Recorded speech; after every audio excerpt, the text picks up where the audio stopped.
കൺമണിക്ക് അങ്ങനെ ദേവ ഒരു ജീവിതം കൊടുക്കുകയാണ്. കൺമണിയോടുള്ള സ്നേഹവും അവളോടുള്ള സ്നേഹവും അനുകമ്പയും പ്രണയവും എല്ലാം തോന്നി ദേവ കൺമണിയെ താലി കെട്ടി സ്വന്തം ഭാര്യയാക്കുകയാണ്. അതെ, ദേവയും കൺമണിയും ഉടനെ തന്നെ വിവാഹിതരാകുന്നു. വിവാഹം മുടങ്ങിപ്പോയതിന് കൺമണി ഏറെ വിഷമിക്കുന്നുണ്ട്. തനിക്ക് കിട്ടിയ ഒരു ജീവിതം നഷ്ടപ്പെട്ടു പോയല്ലോ എന്നുള്ള വിഷമത്തിൽ തന്നെയാണ് കൺമണി വീട് വിട്ടിറങ്ങിയതും. അങ്ങനെ ദേവയുടെ ഏട്ടത്തിയോട് പറഞ്ഞ് അവിടെ നിന്ന് ഇറങ്ങിപ്പോയിരുന്നു.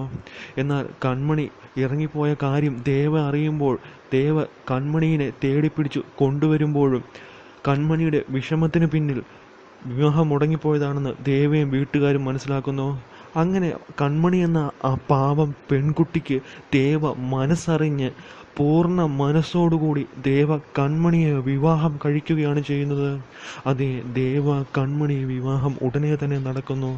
തൻ്റെ മധുരിമയെ മറന്നുകൊണ്ടല്ല ദേവ ഈ വിവാഹത്തിന് തയ്യാറാകുന്നത്.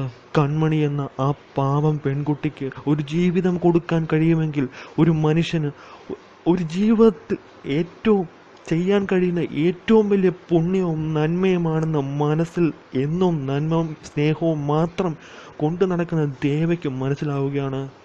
അങ്ങനെ കൺമണിക്ക് ദേവ ഒരു ജീവിതം കൊടുക്കുന്നു. അത് അച്ഛനെയും അമ്മയും ഏട്ടത്തിമാരെയും വീട്ടിലുള്ള സകലരെയും വിളിച്ചറിയിക്കുകയാണ്.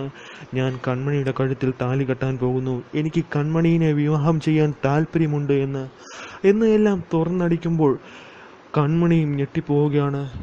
അതുപോലെ തന്നെ സന്തോഷവും കൊണ്ട് പറയുന്നു, വിവാഹം മുടക്കാൻ ഏട്ടത്തിമാർ മധുരിമയുടെ കാര്യം എടുത്തിടുമ്പോൾ ഇപ്പോൾ ഒരു വിഷയമല്ലെന്നും മധുരിമയ്ക്ക് ഞാനല്ലെങ്കിൽ വേറൊരാൾ നല്ലൊരു ജീവിതം കൊടുത്തോളുമെന്നും എന്നാൽ എന്നും കഷ്ടപ്പാടും ദുരിതത്തിലൂടെയും പോകുന്ന ഈ പെൺകുട്ടിക്ക് ഒരു താങ്ങും തണലും എനിക്കാകാൻ കഴിഞ്ഞാൽ അത് ആണ് ഏറ്റവും വലിയ പുണ്യമെന്നും ദേവ അങ്ങനെ എല്ലാവർക്കും മുമ്പിൽ ധൈര്യപൂർവ്വം വിളിച്ചു പറഞ്ഞ് കൺമണിയെ തൻ്റെ ഭാര്യയാക്കുകയാണ്.